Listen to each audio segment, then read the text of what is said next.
their account. When he's saying pay our staff, the staff is being paid anyway to be at work hourly. But what he's saying is the additional work that they're doing is costing you additional money when you're using additional gas or you're going back and forth. So that terminology, you're saying paying our staff is not meaning that the staff is collecting the fee, the $25 fee. It's not going, that's going to the it's just like account. Yeah. But this is for making an exception to service. In other words, we're throwing somebody off the job doing something that's getting something done, that's getting paid. Now we have to stop from that job, make an exception, go back, and turn it off. So yeah, you should pay for that. $25? Yes. But, Yeah. I would say, you can't do that now. You all need 25. And this is not a late fee, this is a service fee.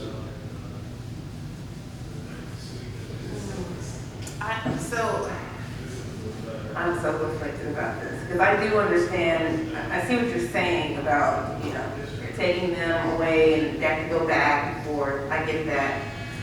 So, they already have their water turned off. And, well, no, so the late fee they already have anyways, is $25, right? Late fee is 25? Late fee is 10%. 10%, okay. So then, let's say their water is turned off and they come in and pay and they don't know that their water is turned off. Schedule. Oh, it's scheduled to be turned off. Correct. They're on the list. They've Okay, already made the list, it's just they haven't got to it yet. okay. We got radio. Well, maybe they have, they may have. It could be- And they may have to either way. Our radio, all our employees don't carry radios. No, sir. And that's something that we're looking at getting, they used to have radios in the local works trucks, which was really not helpful because they're out, of the truck. Unless they carry a walkie actually. Yeah. But yeah, you still got to trump get a separate, And again, these are just so everybody knows, we're not asking you to make any decisions on these items. We're bringing you this ordinance with some recommendations for you to think about. That's why it's just a discussion and direction, and just providing some rationale as to why these things are being proposed. Mr. Driver, let me ask you a question. On average, a month, how many turnoffs do we have? Over 100.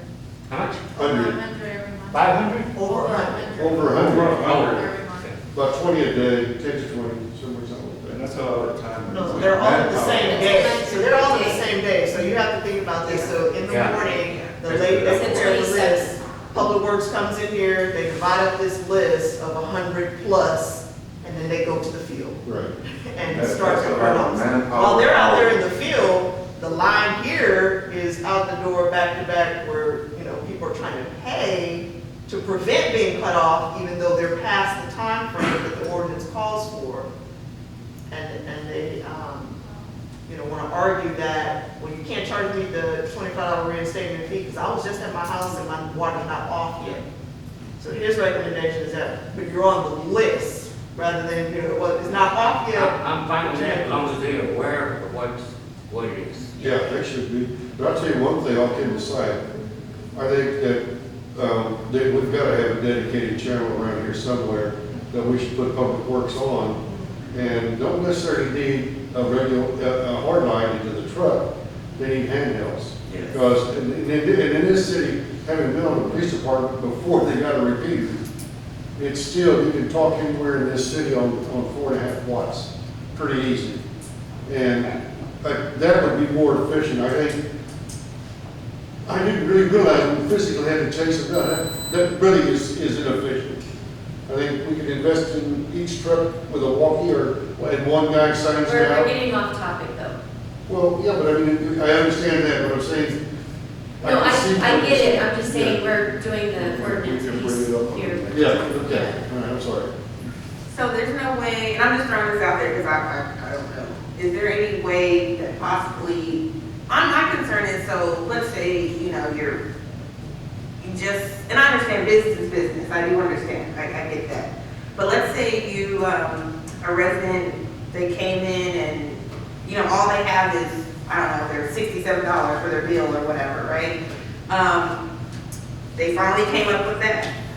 now it's like, they don't have the 25 at the time. Like, is there a way, I don't mind the fee, is there a way we can put the fee on their next bill, or would that not work? Well, I Do you think, see what I'm saying? Like, can we tap the fee on the next bill? you're looking about a hardship case, and I can understand, I was thinking, I can understand that. Yeah, I So think maybe we've that's what I'm got to saying. look at that. You know, if you got somebody that's late every month, I can understand. Yes. Somebody late maybe once a year, or every 2 years. That's- And what you all do need to know is that we don't just hardcore treat everybody like that. We deal with everybody in case by case. So we know who all the frequent flyers are.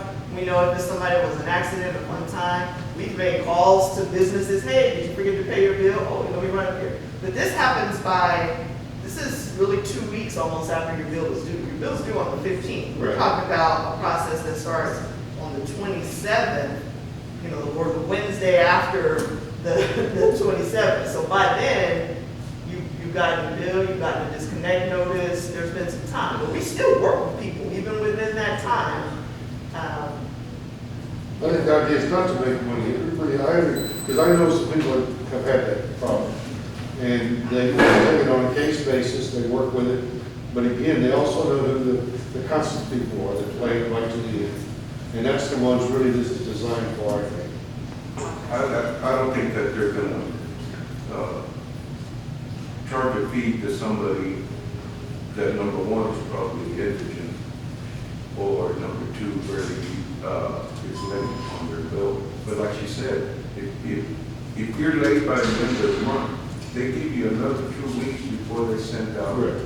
a disconnect notice, and you still have a chance to pay And you're it. in 6 weeks by that time. Yeah, and then if you don't come, then you're almost into the next month. But So what happens if you put the 25 on the other one that they're fixing to be late again? But here's the thing, I tell you this, I know, because I had to stand in line before. We are not San Antonio, we're Kirby. And I promise you that I have seen people that need it, get it. Truthfully, we try to take, and I've watched, they have empathy, they understand. But you can only get so deep into the process. You've got to, like I said, they know who the people are that are going to push it, and you do have the exceptions, and I've seen them work with it. If that helps you, And if you look at the section in the current ordinance under 4C, it tells you, the city manager only subject to a written request shall have the authority to adjust a bill.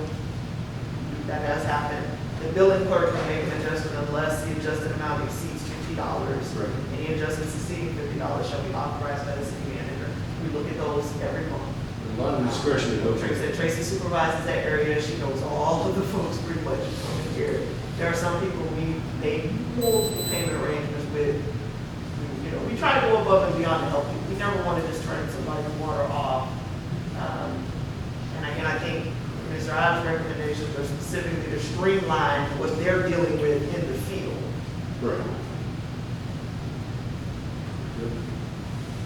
I assume y'all had walkie-talkies there. I'm sorry, sir. I did too, I'm serious. I assume y'all had walkie-talkies.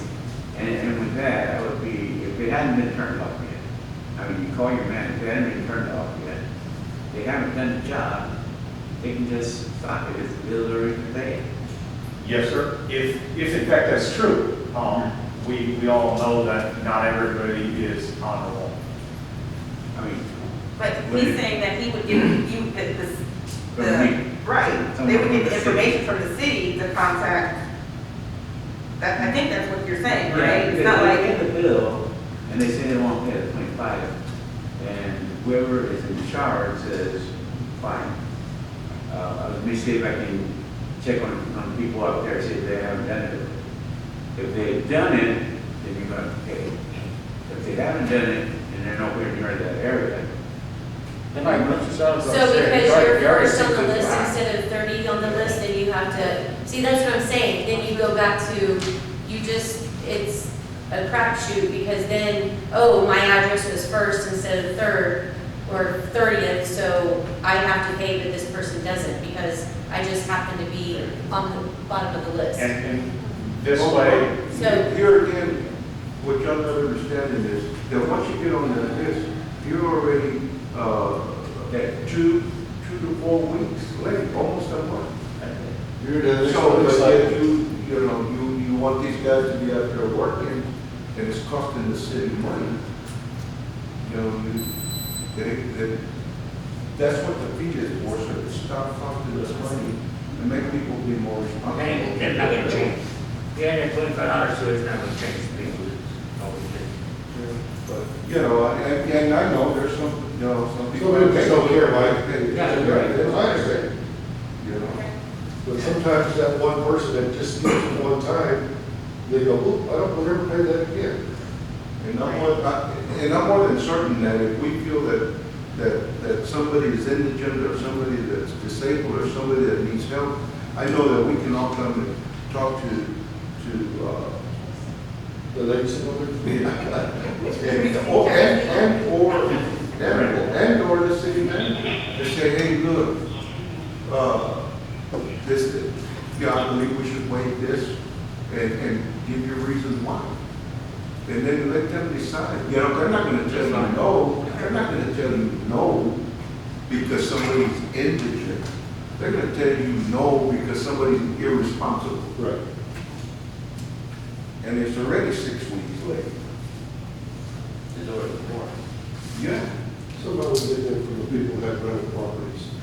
All right, so that are paid. keep going, please. Okay, thank you very much. I'm gonna stop that conversation. Keep going. The next one is unauthorized use of water, Oh, which is section F, number 2. Currently, we have a reconnection fee of $50 shall be applicable where the meter has been removed. This is complete non-payment of your utility bill for whatever reason. Instead of charging $50, I would like to make the recommendation that we charge $80. The city of San Antonio, who's a much wealthier city than what we are, currently charges $79.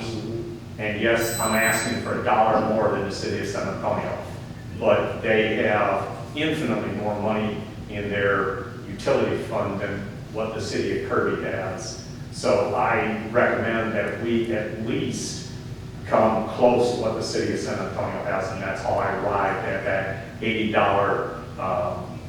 reconnection fee. Another thing,